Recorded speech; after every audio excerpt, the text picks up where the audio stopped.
എറണാകുളത്തേക്ക് വന്നാൽ നേര്യമംഗലത്ത് കാറിന് മുകളിൽ മരം വീണ് ഒരാൾ മരിച്ചു. തങ്കമണി പാണ്ടിപ്പാറ സ്വദേശി ജോസഫാണ് മരിച്ചത്. പരിക്കേറ്റ കാർ യാത്രക്കാരെ ആശുപത്രിയിൽ പ്രവേശിപ്പിച്ചു. KSRTC ബസ്സിനും കാറിന് മുകളിലേക്ക് മരം ഒടിഞ്ഞു വീണാണ് അപകടമുണ്ടായത്. കാർ പൂർണ്ണമായും തകർന്നു. റോഡിന് കുറുകെ വീണ മരം വെട്ടിമാറ്റിയാണ് ഗതാഗതം ഇപ്പോൾ പുനഃസ്ഥാപിച്ചിരിക്കുന്നത്. അലി അക്ബർ ഷാ നമുക്കൊപ്പം ചേരുന്നു. അലി അക്ബർ ഷാ, വലിയൊരു അപകടത്തിലേക്കാണോ കാര്യങ്ങൾ പോയത്? എത്രമാത്രം വലിയ മരമായിരുന്നു? ഇപ്പോൾ അതിന്റെ ഭാഗങ്ങളൊക്കെ പൂർണ്ണമായും വഴിയിൽ നിന്ന് നീക്കിയോ?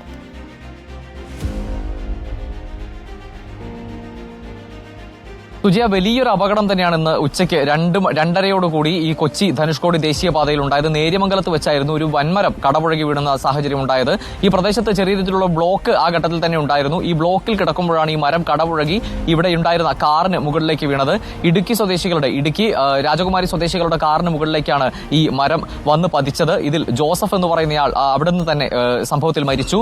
4 പേരായിരുന്നു ഈ വാഹനത്തിൽ ഉണ്ടായിരുന്നത്. ജോസഫിന്റെ ഭാര്യ അന്നമ്മ, മകൾ അഞ്ജുവിന്റെ ഭർത്താവ്, ഇങ്ങനെ 4 പേരായിരുന്നു ഉണ്ടായിരുന്നത്. ഇതിൽ ജോസഫ് മരിച്ചു. ബാക്കി 3 പേരെ അപ്പോൾ തന്നെ കോതമംഗലത്തെ സ്വകാര്യ ആശുപത്രിയിലേക്ക് പ്രവേശിപ്പിക്കുകയും ചെയ്തു. ഈ അഞ്ജു എന്ന് പറയുന്ന യുവതി ഗർഭിണിയായിരുന്നു. ഇവരുടെ ചെക്കപ്പിന് വേണ്ടി ഇടുക്കിയിൽ നിന്ന് എറണാകുളത്തേക്ക് വരുന്നതിനിടയിലാണ് ഈ അപകടം ഉണ്ടാകുന്നത്. ഈ വാഹനം വെട്ടിപ്പൊളിച്ചാണ് ഫയർഫോഴ്സും അതുപോലെ നാട്ടുകാരും ചേർന്ന് ഈ ജോസഫിന്റെ മൃതദേഹവും അതുപോലെ ബാക്കി 3 ആളുകളെയും പുറത്തേക്ക് എത്തിച്ചത്. കാർ പൂർണ്ണമായും തകർന്നു പോയിരുന്നു. ഈ മരത്തിന്റെ ഒരു ഭാഗം തൊട്ടടുത്തുണ്ടായിരുന്ന KSRTC ബസ്സിന് മുകളിലേക്കാണ് പതിച്ചത്. ബസ്സും ഭാഗികമായി തകർന്നിട്ടുണ്ട്. ബസ്സിലെ യാത്രക്കാർക്ക് എന്തായാലും പരിക്കേറ്റിട്ടില്ല.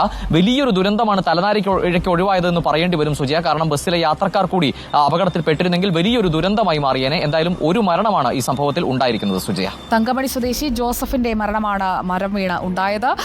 മറ്റുള്ളവർ ഭാഗ്യം കൊണ്ട് രക്ഷപ്പെട്ടു എന്നാണ് അലി അക്ബർ ഷാ നൽകുന്ന വിവരം.